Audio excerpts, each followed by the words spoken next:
Morning all of you.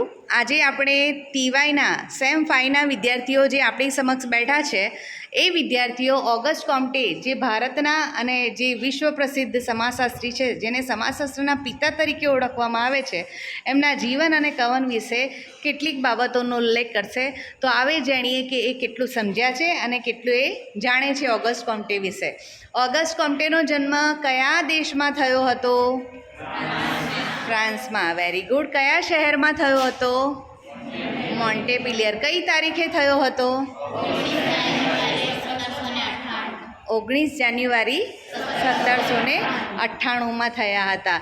જ્યારે બાળપણમાં August કોમ્ટે શારીરિક રીતે સશક્ત હતા કે કમજોર હતા? કમજોર હતા. એમનામાં કઈ બે બાબતો મુખ્ય જોવા મળતી હતી? સત્તા સામે માથું ઉંચકતા હતા. એમના મમ્મી પપ્પાના કયા વિચારોનો વિરોધ કર્યો હતો?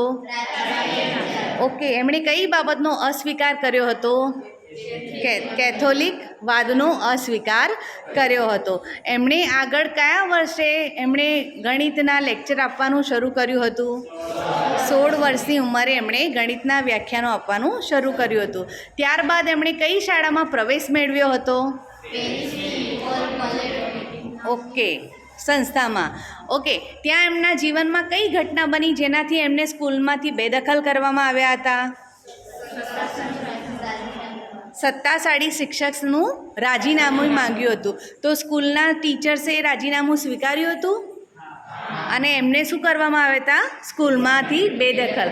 સ્કૂલમાંથી બેદખલ થવા બાદ એ કયા વર્ષમાં સેન્ટ સાયમનને મળ્યા? 18. એમના સંપર્કમાં કેટલા વર્ષો સુધી રહ્યા? 6 વર્ષ. સેન્ટ સાયમન કોણ હતા? એક જાણીતા દર્શનશાસ્ત્રી હતા. ઓકે. ત્યારબાદ સેન્ટ સાયમનના જીવનમાં એમની સાથે કોઈક અણબનાવ બનતા, કોઈ મન દુઃખ થતા, એ બંને વચ્ચે મનમુટાવ થતા બંને છૂટા પડ્યા. ત્યારબાદ એમના જીવનમાં કઈ ઘટના બની? એમણે કોની સાથે લગ્ન કર્યા? કેરોલિન સાથે લગ્ન કર્યા. એમનું લગ્ન જીવન ખૂબ ખુશ હતું કે સુખી નહોતું? સુખી નહોતું. તો લગ્ન જીવનના કેટલા વર્ષ બાદ એમણે છૂટાછેડા લીધા? 17 વર્ષ બાદ એમણે જ્યારે છૂટાછેડા લીધા ત્યારે એમની માનસિક પરિસ્થિતિ કેવી હતી? અસ્વસ્થ. એના કારણે એમણે શું પ્રયાસ કરેલો? આત્મહત્યા કરવાનો પણ પ્રયાસ કર્યો હતો. ઓકે. આત્મહત્યા કરવાનો પ્રયાસ કર્યા બાદ જ્યારે બીમાર હતા ત્યારે એમના જીવનમાં કોણ આવ્યું? નર્સ. એ નર્સનું નામ શું હતું? ક્લાથાઇડ ડી વેક્સ. એણે એમને શું કર્યા? સાજા કર્યા. એ વખતે એમને આર્થિક પરિસ્થિતિમાં સહયોગ કોણ આપતું હતું? જ્હોન સ્ટુઅર્ટ મિલ. ઓકે.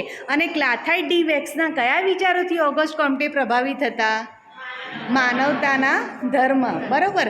એ વખતે એના પરિચયમાંથી આવવાથી, સારું જીવન થવાથી એમણે 2 ગ્રંથોનું નિર્માણ કર્યું જે સૌથી વધારે ફેમસ ગણાય છે. કયા 2 ગ્રંથો છે?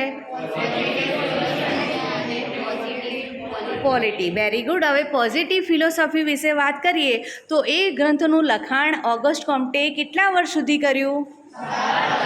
એ ગ્રંથ કેટલા વોલ્યુમમાં પ્રકાશિત થયેલો છે? 6 વર્ષ. ઓકે. એ ગ્રંથમાં કઈ કઈ બાબતોનો ઉલ્લેખ કરવામાં આવ્યો છે? સમાજશાસ્ત્રની જરૂરિયાત. સેકન્ડ, પ્રત્યક્ષવાદ. ત્રીજું, સામાજિક અને વૈજ્ઞાનિક સિદ્ધિઓ. ઓકે. હવે એવી જ રીતે આપણે જ્યારે પોલિટિકલ ફિલોસોફીની વાત કરીએ, પોઝિટિવ ફિલોસોફી, તો એ ગ્રંથ કેટલા વર્ષ સુધી લખાણ ચાલ્યું એનું? 4 વર્ષ. અને એ કેટલા વોલ્યુમમાં પ્રકાશિત થયેલો છે?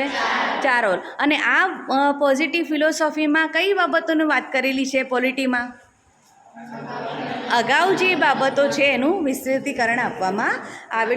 આ ગ્રંથની સાથે સાથે ઓગસ્ટ કોમ્ટે શું કરતા હતા? પોતાના પુસ્તકની રોયલ્ટી લેતા હતા? અને બાળકો અને સ્ત્રીઓને કયા વારે મફત ભણાવતા હતા?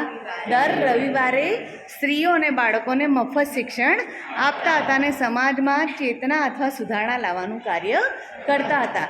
આવા મહાન સમાજશાસ્ત્રી વિશે ખૂબ જ સુંદર અને રસપ્રદ પરિચય આપવા બદલ આપ સૌનો ખૂબ ખૂબ આભાર.